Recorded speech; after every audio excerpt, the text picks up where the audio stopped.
एक शख्स को लोग टिड्डा कहा करते थे। अपनी बीवी को लेकर अपने मुकामी गांव से निकलकर दूसरे गांव में सेटल हो गया। फैसला किया, इस नए गांव में नई शनाख्त पैदा करूंगा। अब लोग मुझे टिड्डा नहीं, पीर साहिब कहेंगे। बेगम ने पूछा, वो कैसे? जवाब दिया, इस गांव के चौधरी की बहन के पास एक कीमती हार है। बस तुम वो हार किसी तरह चुरा कर ले आओ, फिर देखती जाओ। बेगम ने हुक्म की तामील करते हुए कमाल महारत से हार चुरा लिया और लाकर टिड्डे को दे दिया। दूसरी जानिब गांव में हंगामा खड़ा हो गया। हार की चोरी की खबर जंगल में आग की तरह फैल गई। टिड्डे ने अपनी बीवी को कहा, चौधरी के घर जाकर चौधरी की बहन को बताओ कि मेरा खामद बहुत बड़ा बुजुर्ग है, लोगों की गुमशुदा चीज़ें बरामद करता है।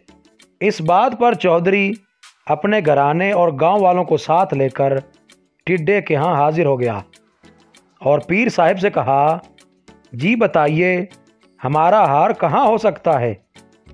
टिड्डे ने रातों रात हार चौधरी के घर की छत पर फेंक दिया था। कहने लगा, आपका हार किसी नुकरानी ने चुराया था, जिसने बाद में खौफजदा होकर आपकी छत पर फेंक दिया। जाकर वहां से उठा लो।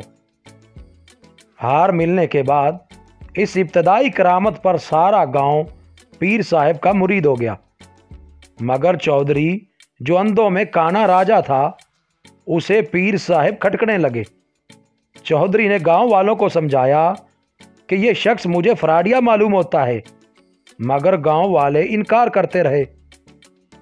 चौधरी ने पीर साहिब को एक और आजमाइश में डाला, मगर खुशकिस्मती से वो इस आजमाइश में भी कामयाब हुआ।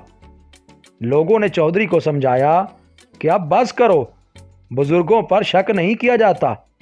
चौधरी परेशान हो गया और अहद कर लिया, जो भी हो मैं इस पीर का बांडा फोड़ के ही छोड़ूंगा। आखिर एक दिन चौधरी ने ऐलान किया, कल खुले मैदान में तमाम गांव के लोग इकट्ठे होंगे। अगर पीर साहिब ने बता दिया कि मेरे हाथ में क्या है, तो मैं सबके सामने इसके हाथ पर बैत हो जाऊंगा। सब लोग पीर समेत मैदान में पहुंच गए। चौधरी घर से निकला तो सोचता रहा, हाथ में क्या पकड़ा जाए। अचानक उसकी नज़र एक टिड्डे पर पड़ गई। उसने पकड़ने के लिए हाथ बढ़ाया तो वो फुदक गया, फिर हाथ बढ़ाया, फिर फुदक गया। तीसरी दफ़ा टिड्डा पकड़ा गया। चौधरी मजमे में पहुंचा और सवाल किया, बताओ मेरी मुट्ठी में क्या है? पीर साहिब एक गहरी सोच में पड़ गया। इसे अपनी शामत नजर आ रही थी।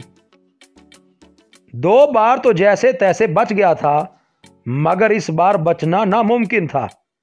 लिहाजा मायूसी में आसमान की तरफ चेहरा उठाया और अपने आप को कोसते हुए कहा, हाय रे टिड्डे, पहली छलांग में तू बच गया था, दूसरी छलांग में भी बच गया, मगर अब तीसरी दफा तुम गिरफ्त में आ गए। ये सुनते ही चौधरी साहब टिड्डा अलमारू पीर साहब के पांव से लिपट गया। दहाड़े मार मार कर मुआफियां मांगी। कहा, कोई माने ना माने, मैं मानता हूं कि तुम पीरो मुर्शिद हो। मजीद वीडियोस के लिए चैनल को सब्सक्राइब करें और बेल के आइकन को लाजमी प्रेस करें।